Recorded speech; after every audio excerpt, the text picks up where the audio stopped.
Assalamualaikum dan salam Malaysia Madani, bersama saya Emran Azmi Rosli dalam Berita Pagi Sabah edisi Selasa 9 April 2024. Kerajaan negeri memandang serius mana-mana pihak yang cuba mencetuskan perbalahan antara kaum dan agama di negeri ini. Menteri Belia dan Sukan Dato' Elron Angin menegaskan perbuatan sedemikian tidak mencerminkan negeri Sabah yang cukup terkenal dengan keharmonian hidup, pelbagai kaum dan semangat kekitaan yang tinggi. Dalam pada itu, Dato' Elron yang juga ahli Dewan Undangan Negeri Adun Sok mengingatkan pengguna media sosial agar lebih bertanggungjawab dengan tidak sewenang-wenangnya membuat kenyataan berbaur hasutan yang boleh menimbulkan perbalahan. Sebaliknya, memanfaat platform berkenaan untuk menyebarkan maklumat penting berkaitan ilmu pengetahuan, sosioekonomi dan budaya yang mampu membangunkan negeri.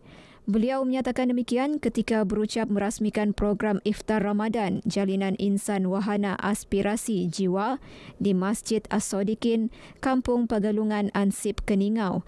Seterusnya menyampaikan sumbangan bakul makanan kepada 40 asnaf. Semangat perpaduan dan keharmonian dalam kalangan masyarakat berbilang kaum di negeri ini jelas terserlah apabila masyarakat bukan Islam turut mengimarahkan bulan Ramadan bersama-sama umat Islam. Adun Karamunting Datuk George Vun Zin berkata, selain memperkukuh perpaduan dan menyemai nilai-nilai murni sesama masyarakat, masyarakat bukan Islam juga dapat beramal jariah menghulurkan sumbangan kepada golongan memerlukan. Ini kita mau menghormati setiap suku kaum. Walaupun saya bukan Islam, tetapi kita mesti menghormat warga Islam, khususnya agama mereka. Jadi bila saya pakai buat program ini, saya rasa ini ikhlas dan juga ini pun senang kita touch kepada rakyat, kasih tekatkan kepada rakyat supaya ini rakyat di golongan di B40 ini dia boleh manfaatkan. Datuk George ditemui RTM semasa program Asnaf Ramadan Kasih di Masjid Al-Falah Karamunting, Sandakan. Seramai 200 fakir miskin menerima bantuan dalam program ini. Masyarakat Islam dalam kawasan Dun Sungai Manila diminta mengimarahkan masjid sebagai wadah meningkatkan ilmu dan perpaduan.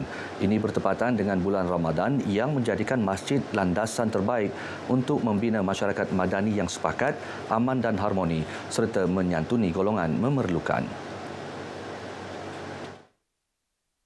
Ya, tujuan kita adalah untuk meraihkan masjid. Itu yang paling penting adalah meraihkan masjid supaya lebih ramai orang datang ke masjid untuk berbuka puasa bersama-sama dan melaksanakan solat berjemaah bersama-sama dan juga solat tarawih bersama-sama. Itulah tujuan kami untuk menyantuni khususnya rakyat di Sungai Manila untuk menguatkan lagi tali silaturahim di bulan Ramadan ini. Hazim ditemui media dalam majlis berbuka puasa Gagasan Rakyat Sungai Manila di Masjid Seri Aman Batu 12 Sandakan. Sepanjang Ramadan ini, Gagasan Rakyat Sungai Manila telah mengadakan majlis berbuka puasa di 6 pusat daerah mengundi Sungai Manila serta menyampaikan sumbangan kepada anak yatim dengan kerjasama Perbadanan Baitul Mal Negeri Sabah serta orang cacat penglihatan Taman Cahaya. 50 anak yatim dan asnaf menerima sumbangan kuih muih serta duit raya dalam Majlis Sentuhan Kasih Anjuran Wanita Pertubuhan Islam Seluruh Sabah Usia Bahagian Kota Kinabalu. Menurut Yang di-Pertua Usia, Datuk Sapawi Ahmad, majlis tersebut merupakan antara program usia di peringkat bahagian dalam usaha mendekatkan diri dengan masyarakat. Kita mempunyai 29 bahagian. Sama ada bahagian itu digerakkan oleh bahagian atau wanita ataupun belia usia.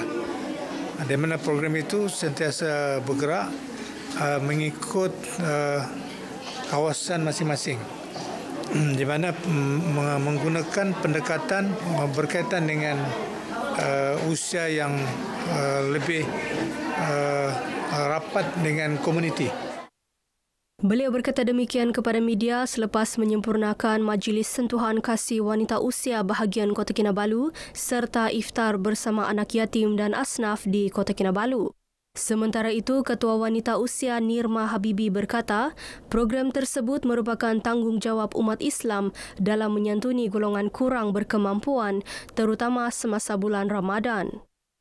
Kita dalam menyambut bulan Ramadan, jangan kita lupa bahawa ada di luar sana yang perlu kita berikan perhatian. Dan anak-anak yatim dan tafiz, saya menganggap ini adalah sebahagian tanggungjawab kita sebagai orang Muslim. Keperluan dan kebajikan anak-anak yatim terus mendapat perhatian pelbagai pihak sepanjang Ramadan ini. Di Tawau, seramai 11 anak yatim dan golongan kurang berkemampuan sekitar Kampung Muhibah, Kampung Pisang dan Kampung Tanjung Batu disantuni dalam Majlis Iftar Ramadan Anjuran Penaja Parti Bersatu Sabah PBS. Ketua Penaja PBS Dun Kukusan, Muslim Muhammad berkata, program kemasyarakatan itu antara lain bertujuan memberi kegembiraan kepada mereka untuk menyambut Hari Raya.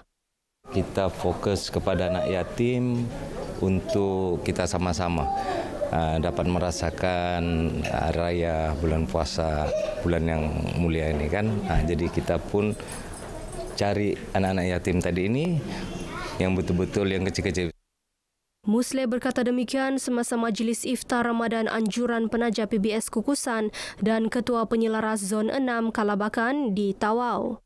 Terima kasihlah untuk penganjur PBS sebab invite kami untuk datang ke iftar, lepas tu bagi kami sumbangan kepada anak yatim. Jadi nanti lepas ni kami boleh belilah macam barang raya, apa-apa, barang semua keperluan kami. Mungkin duit sumbangan tu mungkin saya akan gunakan untuk membeli kelengkapan sekolah, mungkin buku-buku rujukan agar saya bisa lulus nanti di SPM insya-Allah. Sedafiat Sendirian Berhad, sebuah syarikat konsesi bagi perkhidmatan sokongan Kementerian Kesihatan, mengajak kaki tangannya untuk memperbanyak amalan kebaikan meskipun bulan Ramadan hampir berakhir. Ketua Pegawai Eksekutifnya Datuk Awang Buhtamam Awang Mahmun berkata, ini kerana bulan Ramadan adalah bulan penuh keberkatan yang memberi peluang kepada umat Islam beroleh pahala berlipat ganda. Semoga dengan adanya program-program begini akan lebih barakah syarikat ini dan mudah-mudahan kaki tangan dan juga syarikat akan terus mendapat perlindungan Allah Subhanahu Wa Taala, dan saya juga berdoa bagi pihak semua kaki tangan Sirafiat, mudah-mudahan syarikat akan dilampahi penuh rahmat dan barakah. Beliau berkata demikian kepada RTM dalam Majlis Berbuka Puasa Sedafiat Sendirian Berhad di Beringis. Majlis dimulakan dengan program khatam Al-Quran kaki tangan Sedafiat, Tazkirah Ramadan oleh Timbalan Mufti Negeri, Datuk Ustaz Haji Abdul Manap Lakaribah. Majlis kemudian disusuli dengan solat Maghrib, Isyak dan Tarawih serta penyampaian duit raya kepada 23 pelajar Mahat Tahfiz Al-Quran Ibnu Al-Jazari Beringis Papar. Program jualan rahmah Aidilfitri dimanfaat sepenuhnya orang ramai untuk mendapatkan barangan keperluan asas pada harga lebih rendah bagi membuat persiapan Hari Raya. Rata-rata mereka yang ditemui di Penampang berpendapat program tersebut sememangnya dapat mengurangkan kos perbelanjaan dan meringankan beban mereka. Ini hari saya beli tu barang-barang kuih lah, tepung, pelanta, yang perisa-perisa kuih lah. Iya, untuk persiapan raya dengan tu apa tu kacang lah. Dan murah sikit juga lah. Saya dapat jimat lah dan juga dapat beli yang lebih murah, so dapat jimat sikit lah. Perlulah sebab ada yang perlukan kan, yang mungkin yang tidak dapat, ada yang tidak dapat afford. Ya, so at least dapat membantu mereka lah. Membantu rakyat lah. Murah je lah. Boleh lah. Teruslah supaya memudahkan rakyat. Itu saja. Sebelum ini, Menteri Perdagangan Dalam Negeri dan Kos Sara Hidup KPDN Datuk Armizan Muhammad Ali memaklumkan program jualan rahmah Aidilfitri akan dilaksana di 302 lokasi seluruh negara dengan menawarkan potongan harga istimewa sehingga 30%. Beliau yang juga ahli Parlimen Papar berkata, program tersebut yang bermula pada 4 April lalu dan berakhir hari ini akan terus memperluas agenda Payung Rahmah Madani. Baik saudara, paparan itu mengakhiri berita pagi Sabah kali ini. Menyusul selepas ini, berita pagi Sarawak. Dari sungai hingga segara, Palestin pasti merdeka.